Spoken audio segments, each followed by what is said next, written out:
Thank you, Boston Higashi Jazz Band and Yoshino Stanbrook, Jazz Band Director. Wonderful.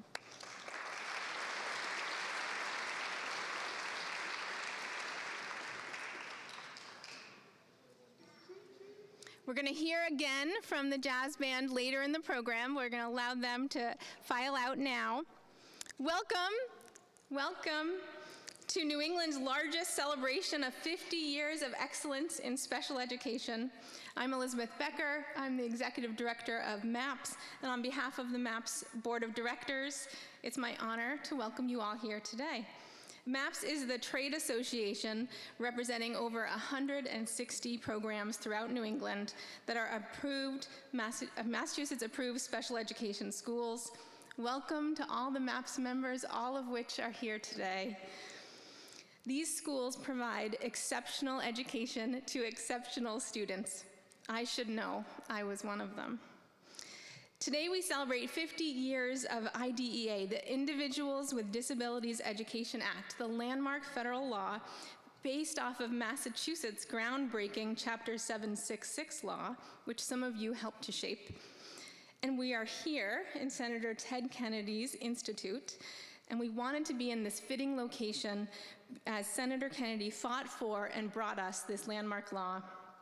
He transformed the federal landscape, and he believed that education for students was their right, and it was a nonpartisan issue. Today, we call upon Congress to reaffirm our commitment to IDEA. We remain grateful to our New England delegation and their unwavering support for this law. At this moment in time, it is more important than ever to support IDEA. Laws don't happen without lawmakers, so a huge welcome to our elected officials representing hundreds and thousands, in some cases millions, of constituents. We are honored to have Lieutenant Governor Kim Driscoll is with us here today.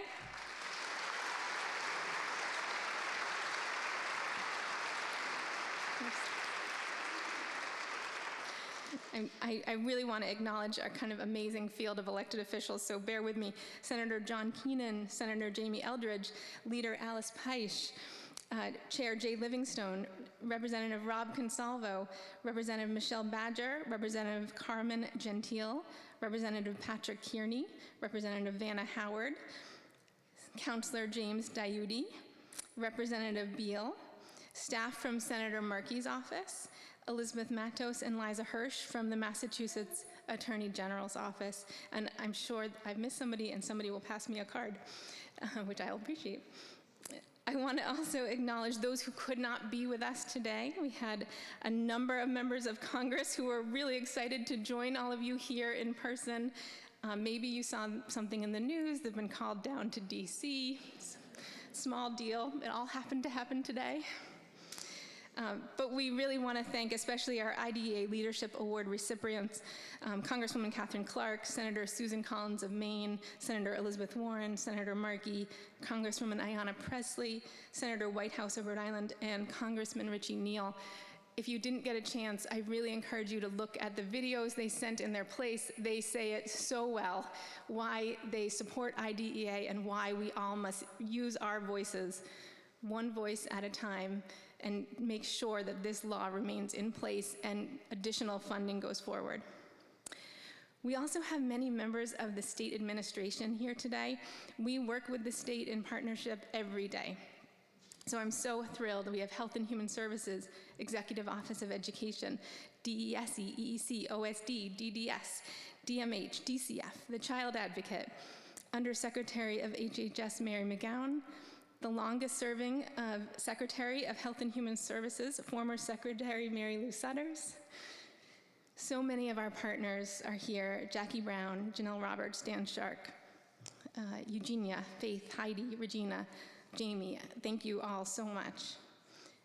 It's also an honor to have some special guests, a personal hero of mine, Colette DeVito, founder of Colette's Cookies, and her mother, Rosemary Alfredo. Wonderful to have them here. And of course, so many friends of MAAPS and the association, Janine, Jeff, John, Joe.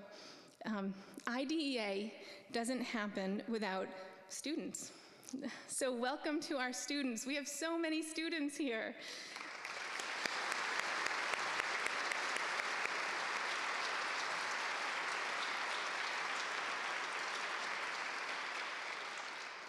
We have students and their family members. We have our school leaders, public and private, advocates and change makers. All of the success of the last 50 years is because of their hard work. We're here because of the MAAPS Board of Directors and MAAPS members and our fantastic working group who put this whole event together.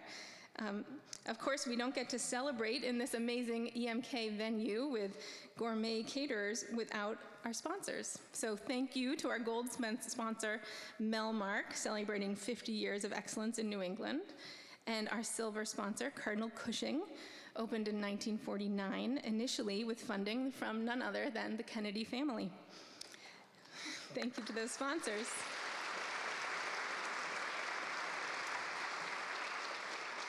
Also to St. Anne's Home, celebrating 100 years, Leonard Mulhern Green, Emergis Educational Staffing, Arbor Associates, Riverside Community Care, Brandon, Nazareth, and Willie Ross School for the Deaf. I owe a special debt of gratitude to the MAAPS team, Amanda Kane and Susie Vanseth, and our newest member, Brett Hoffman. If you haven't looked through the halls here, they basically created a pop-up museum of 50 years of excellence in special education, and it's really wonderful to see. It's amazing that it all started here in Massachusetts. A little bit of housekeeping. You're going to hear from me kind of throughout. If you need to get up, please remember this is a Senate replica, so look for the exit signs on the doors. There's no food and drink in this chamber. Students, if you need a break, Studio C is available to you. This event is live streamed, so hello to our friends watching. ASL interpretation is brought to you today from the Learning Center for the Deaf and CCC BSD. Thank you to our interpreters. So at this time, Perkins School for the Blind is going to come in and they're going to play a number. We're about to hear from our esteemed speakers. So I'll welcome them in, and it will give them a sec while they come in and set up. I'll tell you a personal story. So come on in. We're excited to hear from them. I will share with you that IDEA is personal to me. I'm in the generation that was born after this law was passed and after Chapter 766 was passed, so we really stood on the shoulders of those who came before us. Because of this law and the ecosystem of education Massachusetts had created across the continuum, I was able to attend a MAAPS member school as a child. I was able to access the education I needed as an individual to thrive. It wasn't an easy road. The work that people do here transforms lives. And because of the expertise of my special education school, because of the support of my family and my parents, because of icons like Ted Kennedy, today I am proud to say that I'm one of the millions of people across the country who is an I in the Individuals with Disabilities Education Act. On behalf of the MAAPS Board of Directors and the MAAPS members, welcome to this celebration. We're going to hear now from Perkins School for the Blind Choir, and thank you to their choral director, Arnie Harris.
Hello, my name is Jacob Goldus.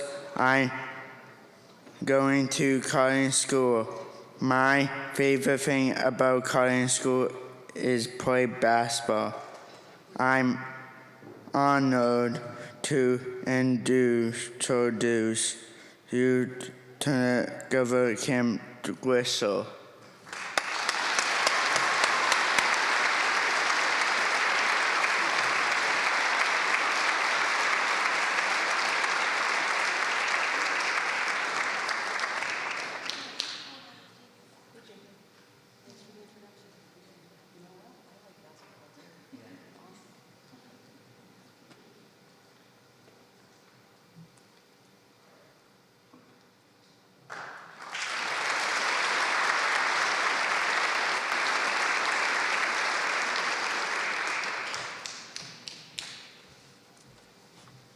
Good morning, everyone. What a pleasure to be with you. And thank you, Jacob, for that wonderful introduction. I told him I like basketball, too. I should say, no, it's not afternoon yet. I'm right, it's morning. Thank you so much for the opportunity to be with all of you today to celebrate really what's landmark legislation, the 50th anniversary of IDEA. Such a special opportunity to highlight what a difference maker it's been. What passed in Congress 50 years ago continues to lead to transformative outcomes for students across the country, including right here in Massachusetts. And I'm proud to say that Massachusetts led the way. We adopted Chapter 766 well before IDEA, and that was really the national standard. Yeah.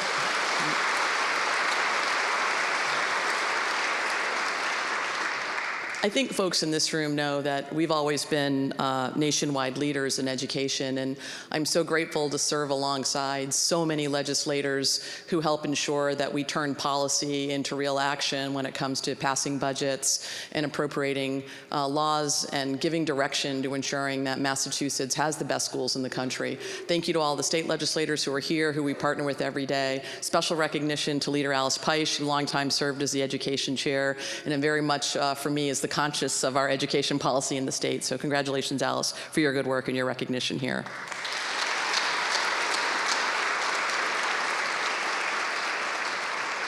So we are ranked #1 for public education, the state with the highest number of college graduates per capita, the #1 state for innovation. That doesn't happen by accident. Earlier this year, the U.S. Department of Education's Office of Special Education Programs recognized Massachusetts with the highest rating a state can receive for the 7th consecutive year.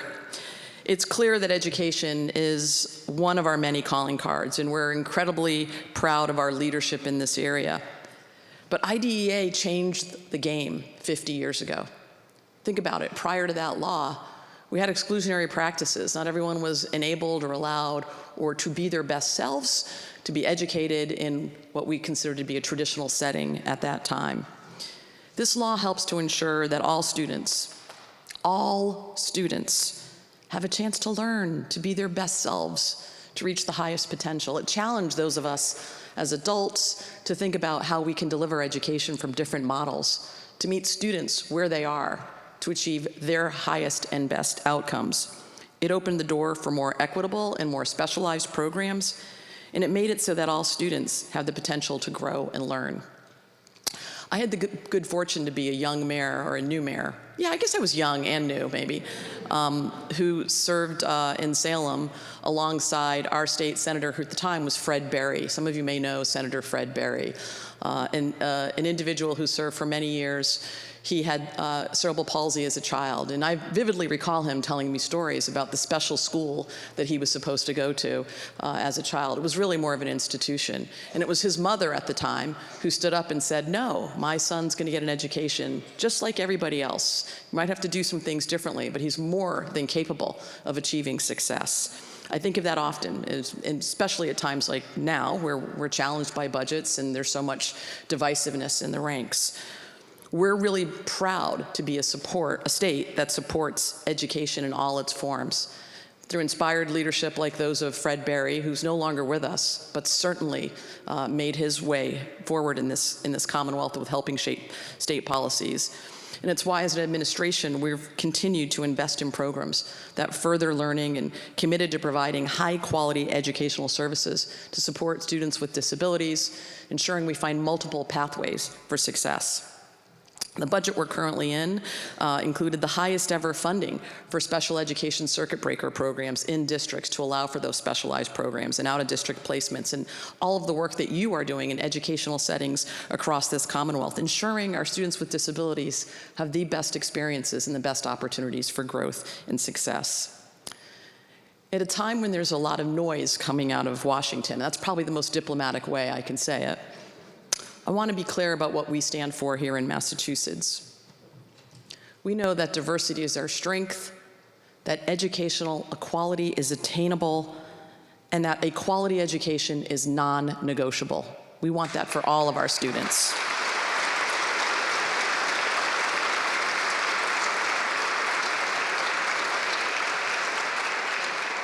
So we're going to continue to invest in education because we know that that is really the doorway for a brighter future for all of us. All of you in this room, especially our educators, our families, our program directors, and our amazing students, you help not only enrich our schools, you strengthen our communities, and you provide inspiration for the next generation that is going to be better than the one before them. We're all curious learners, all trying to find a pathway. You help show that every single day. I want to thank Elizabeth and MAAPS for everything you do to support high-quality special needs programming in Massachusetts. Thank you for making sure voices aren't missed, opportunities aren't just taken for granted, and that we're able to support students in places across Massachusetts, in different settings, in attaining their best educational outcomes every single day of every year. Thank you and congratulations.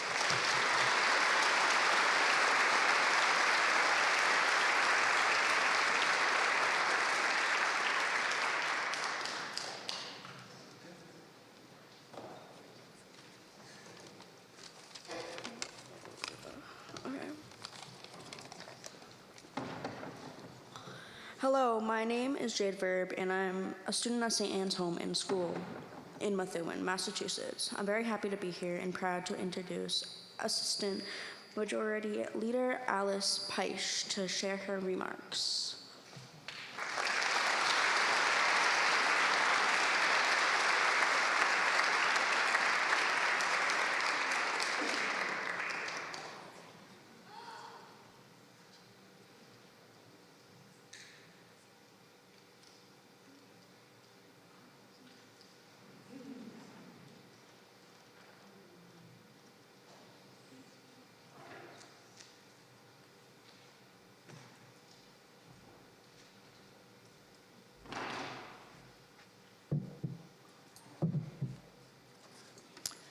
Thank you very much, Jade, for that nice introduction.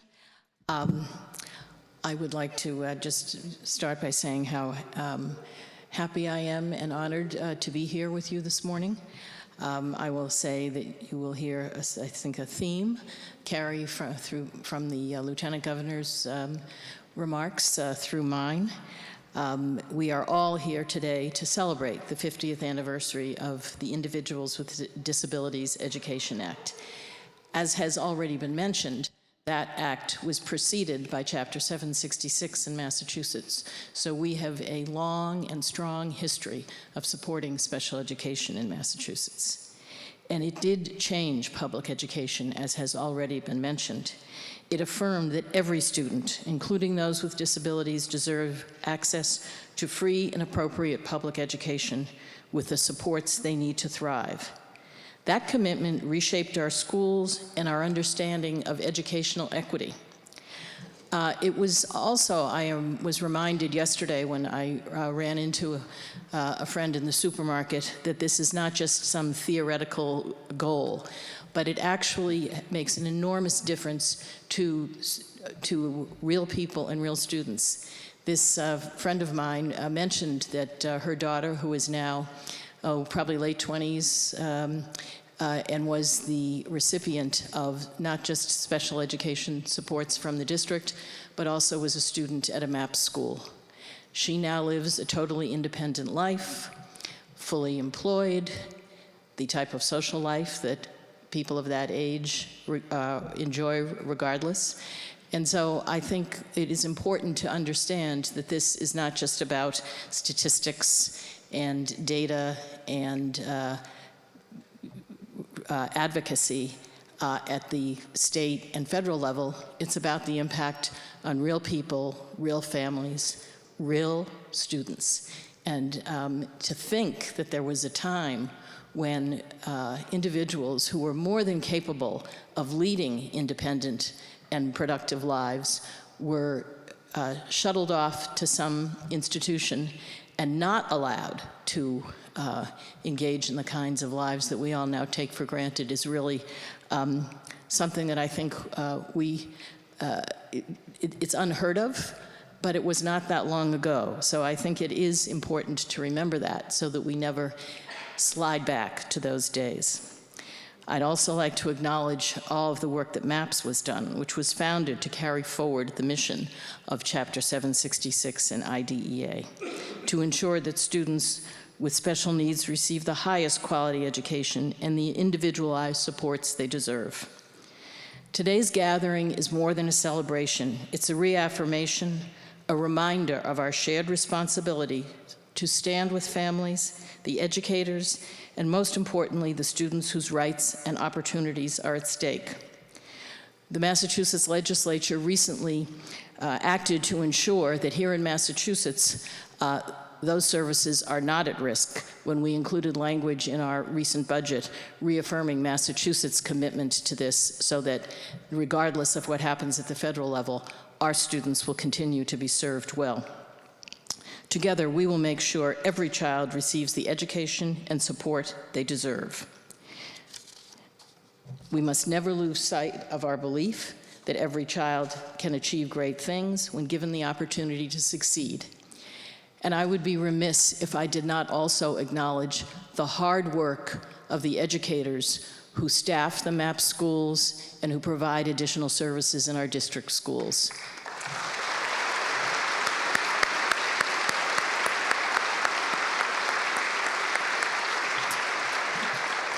I have visited many of the MAAPS schools, and I have seen how hard the teachers, the paraprofessionals, the administrators, and all the other support staff work to ensure that all of our students receive the supports and the education that they deserve so that they can lead, as I said earlier, happy, fulfilled, and productive lives. So I thank you all for coming this morning. I thank MAAPS for putting this on, and I look forward to continuing to work with all of you to ensure that the work in this area continues. Thank you very much.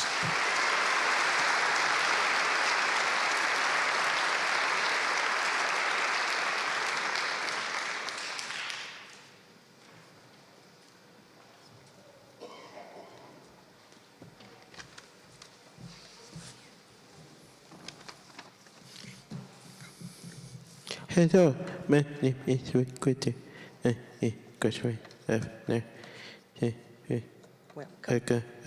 Speaker. Senator.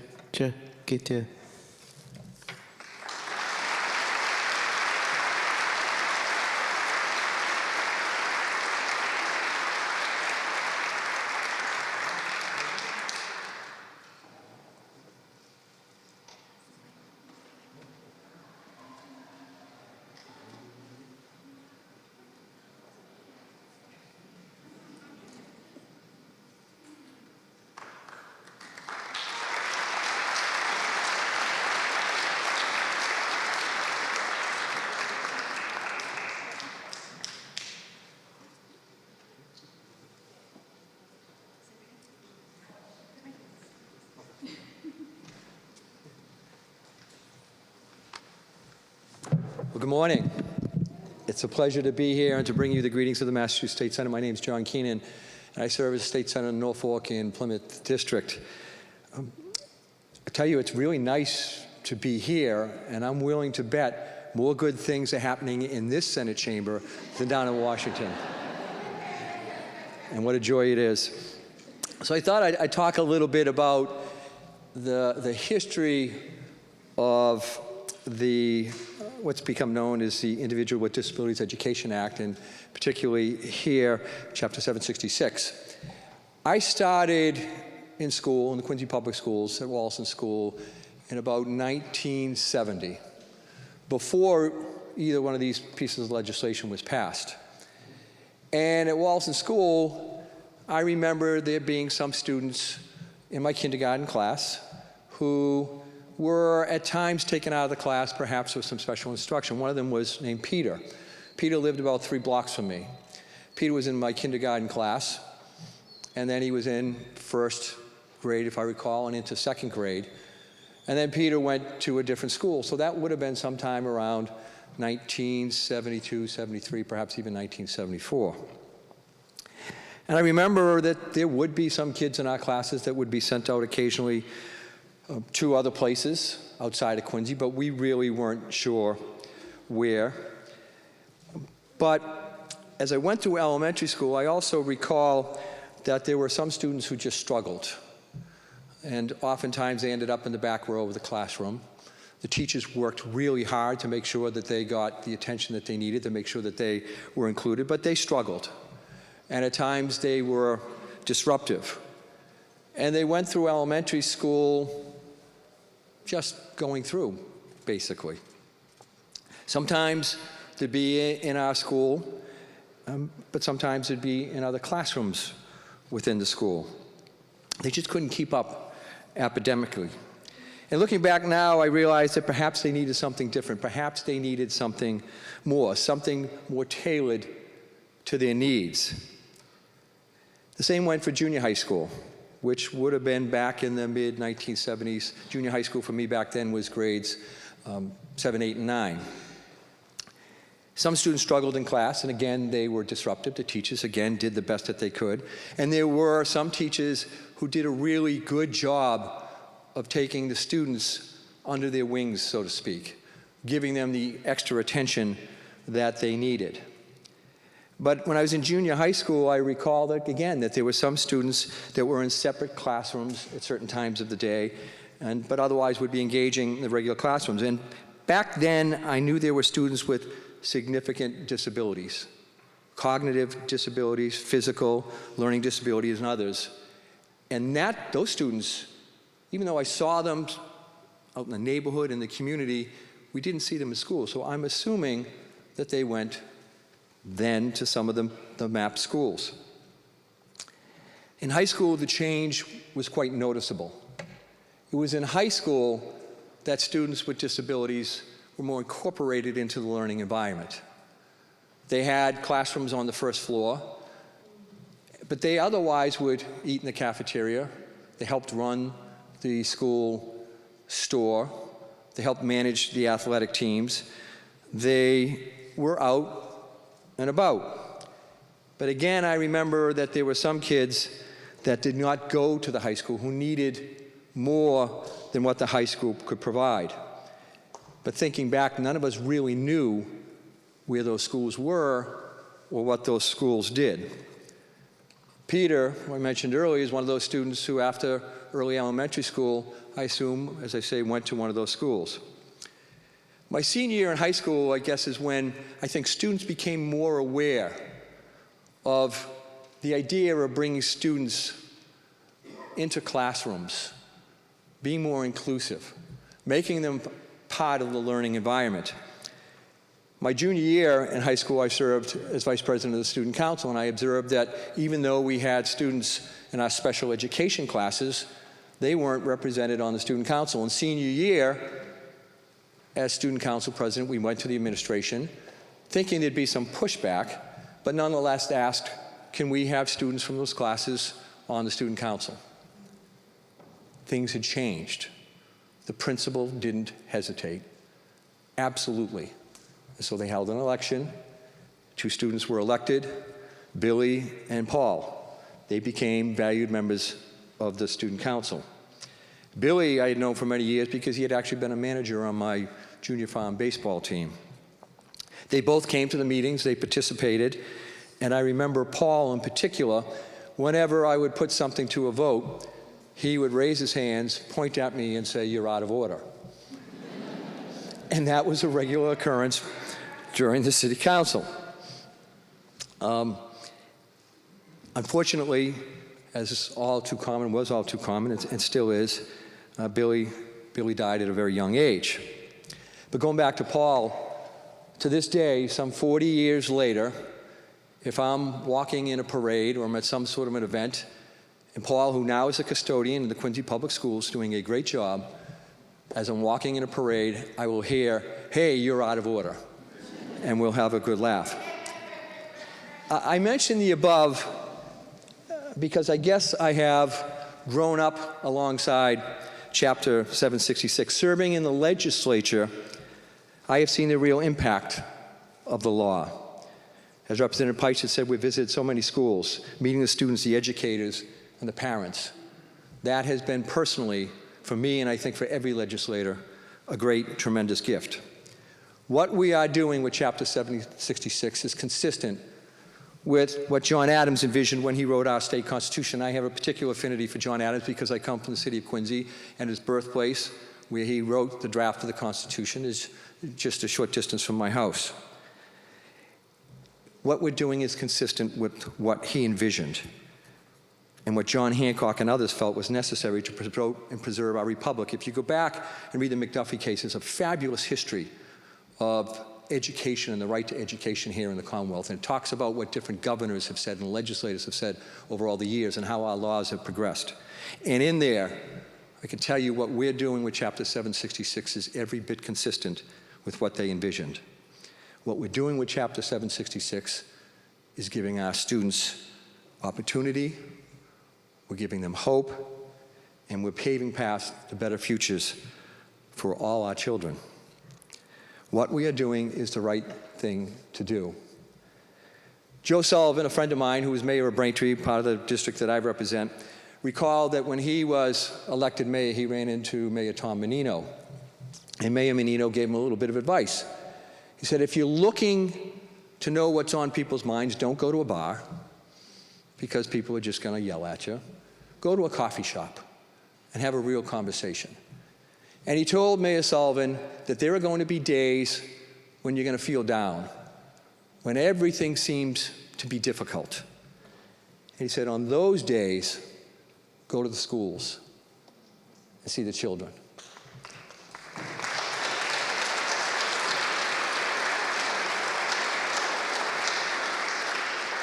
Tom Menino was right, and more so even about our Chapter 766 schools. As I said, I've visited many of them. They are incredible places. They are warm, they're welcoming, they have remarkable administrators and teachers and leaders, and needless to say, the students are just plain awesome. I have seen students on short notice prepare and deliver their remarks to legislators and do an incredible job. I have seen them adeptly use assistive technology. And I remember one day in particular, the students demonstrating that, and I was thinking in my mind, how does all that really work as I'm watching it? And I just thought it was really incredible. And I'm wondering, how real is, the process of getting what's in their mind out through that device and to us? And I had no doubt about a half hour later as I was leaving, one of the students who had shown me the technology was going by in the wheelchair, stopped, and gave me the biggest, warmest smile you could ever imagine. What we're doing in these schools is truly remarkable. The students have proudly given their tours. We've listened to them play their instruments.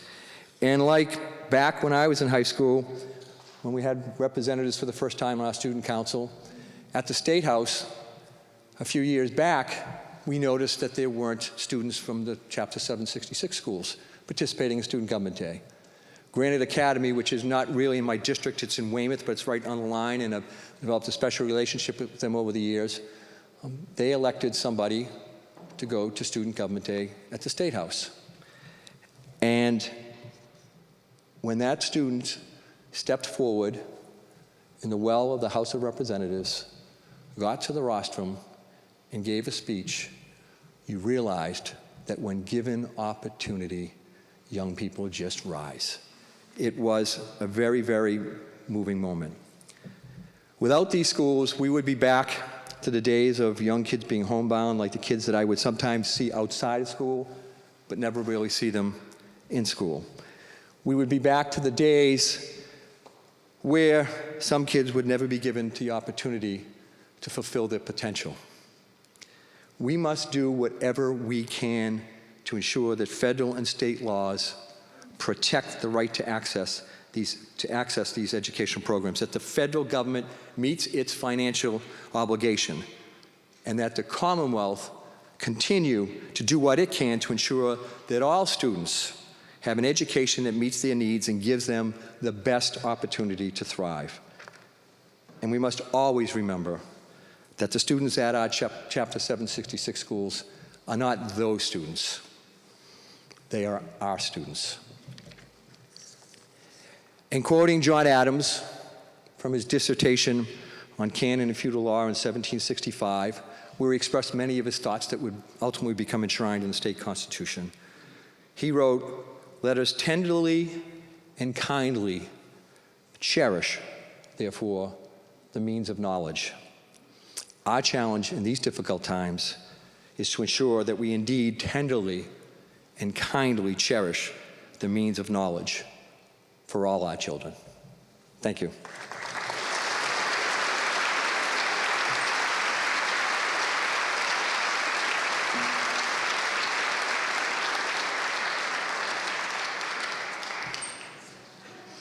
Thank you so much. We are going to hear from a student speaker, Rebecca Yell, and as Rebecca makes her way up here, I want to acknowledge all the students that have joined us today. Students have had a number of different roles here, the greeters, announcers. So we have students from White Oak School, New England Center for Children, Learning Prep School, LPS, Cotting School, League School for Autism, St. Anne's Home, the Learning Center for the Deaf, PCD Anderson School, Crystal Springs, Children's Center for Communication, Beverly School for the Deaf, Crossroads Continuum, Dr. Franklin Perkins at RFK Community Alliance, Merrimack Heights Academy, and the campus school at Boston College. We are honored that Rebecca and her father Peter are here today, and her classroom teacher, Faith Ferrucci. Thank you, Becca.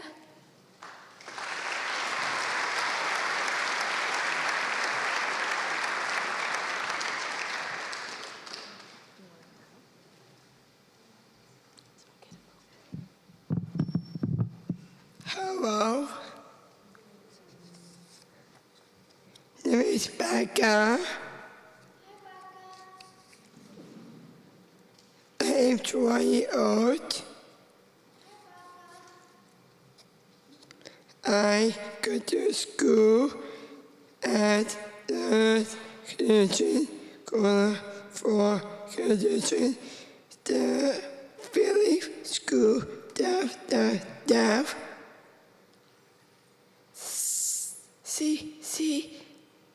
CCBST. I work on bucket practice. I love dance class, art, theater, fashion show. I graduation with my ANC first. My first is lyrics. God, O-I-D-E-A. I have lyrics, poets, then I feel for ourselves. Thank you.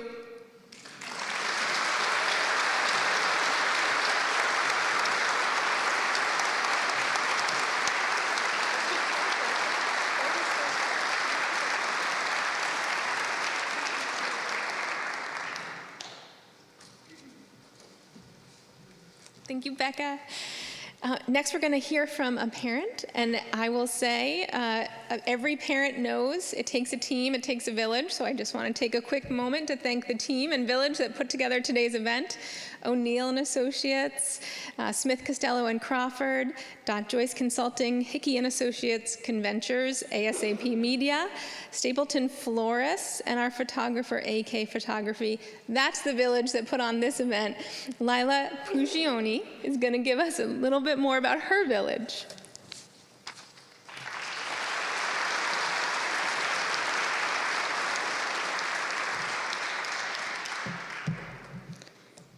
Good morning, and thank you for the opportunity to speak.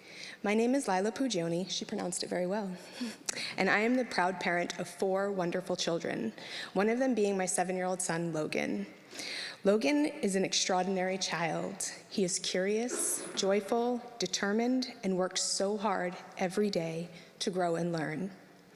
Logan has a complex medical and developmental needs that require a highly specialized educational environment for him to learn and communicate effectively and safely. Logan attends the campus school at Boston College, which is part of the network of schools represented by MAAPS. These schools play an essential role in our state as they serve students' needs that cannot be met in a traditional public school setting, providing specialized therapeutic supports, communication systems, adaptive learning environments, and medical supports that children like Logan rely on to grow and learn.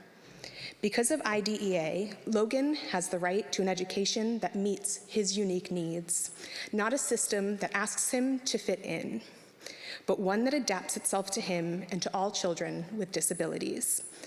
That right is not abstract, it is not theoretical, it is the reason that Logan is learning. It is the reason he is included in a community where he is seen for his potential and not for what he can't do.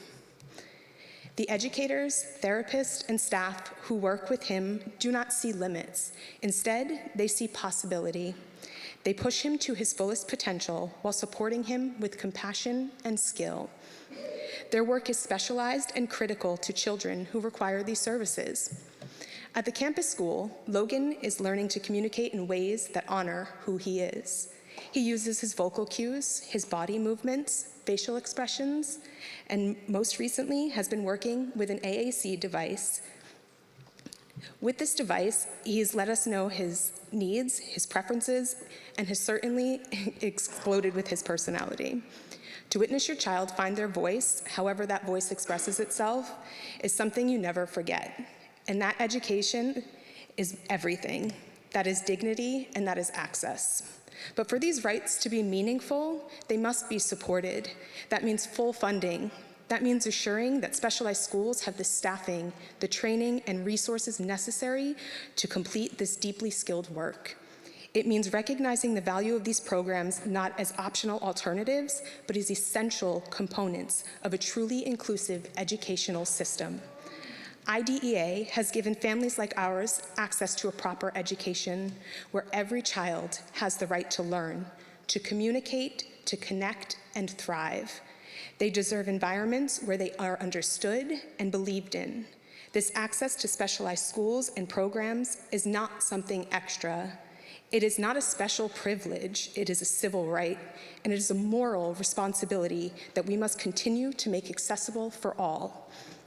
From the bottom of my heart, I thank you for your commitment to upholding IDEA and for recognizing the vital role that MAAPS School play in our communities, and for ensuring that children with disabilities are given the opportunity to grow into the fullest expressions of who they are. Thank you.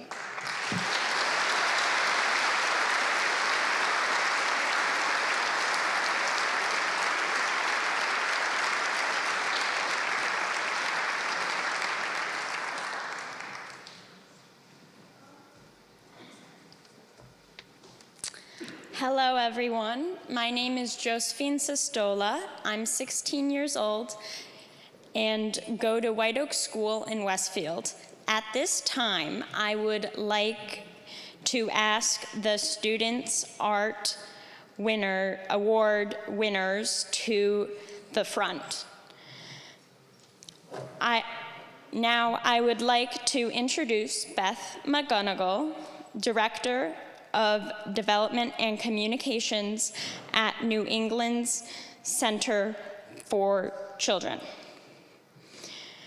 and Rita Kincaid, Senior Director of Advancement at Cotting School.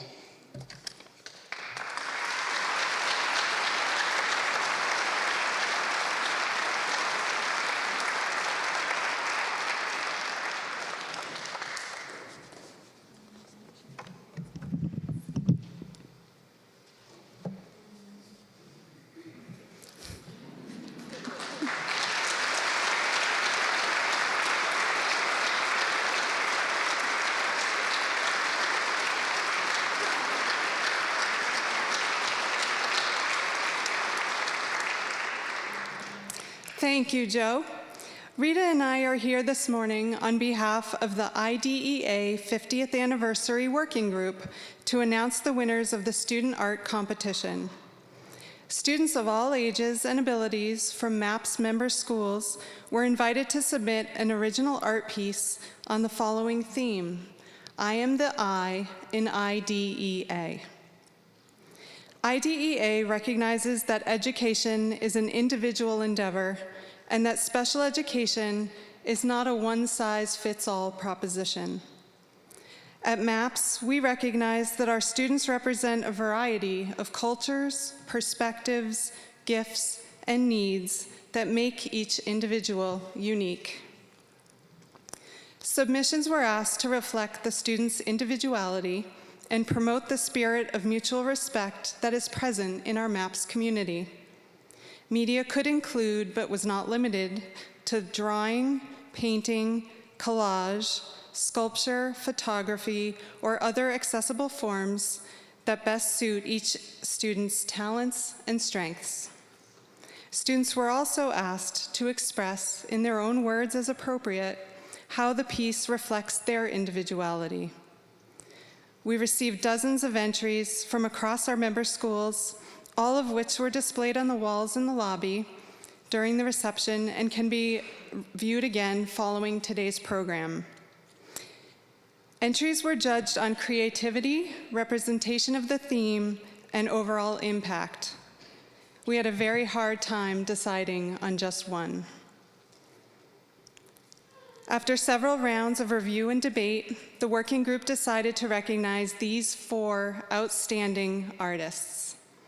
The winners of the IDEA Student Art Contest are Oliver Charist, age 10, from the Dr. Franklin Perkins School at RFK Community Alliance.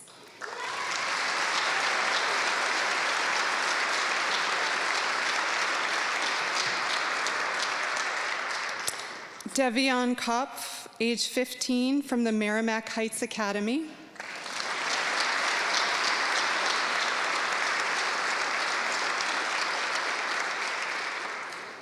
Lola Cole, age 12, also from Merrimack Heights Academy.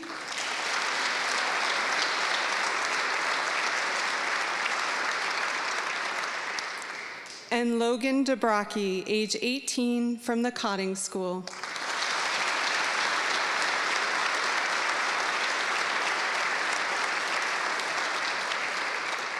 Congratulations to all our distinguished student artists.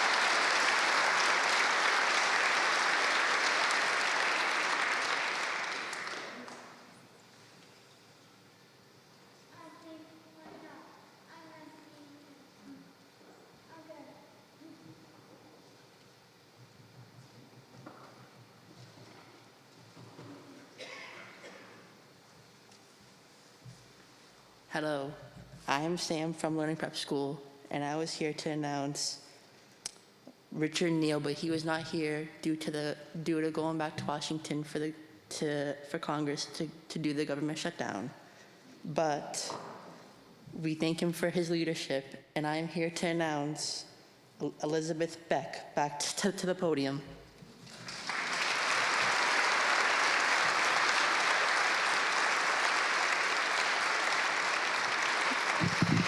I'm back, but it's for the last time. 50 years is worthy of a celebration. 50 years of Massachusetts leading the country in its special education programming across the continuum. But today is about more than a celebration. Today is also a call to action.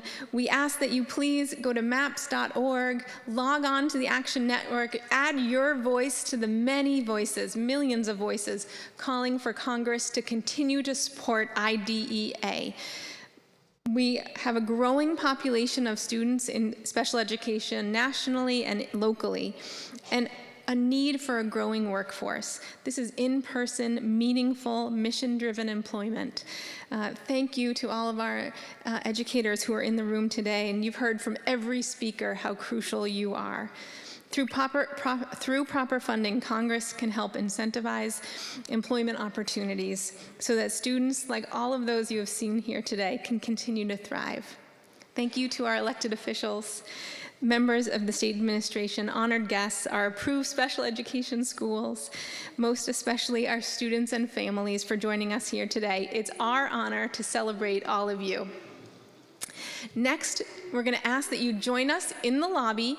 The Boston Higashi Jazz Band will be playing a number of numbers, and they, as you saw in the beginning, they're really fantastic, so please don't miss this chance to see them in the lobby. That will close out our programming.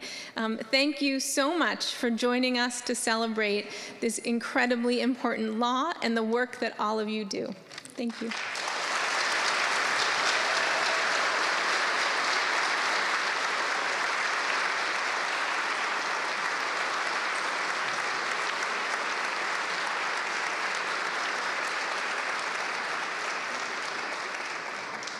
So to the lobby. Follow me to the lobby.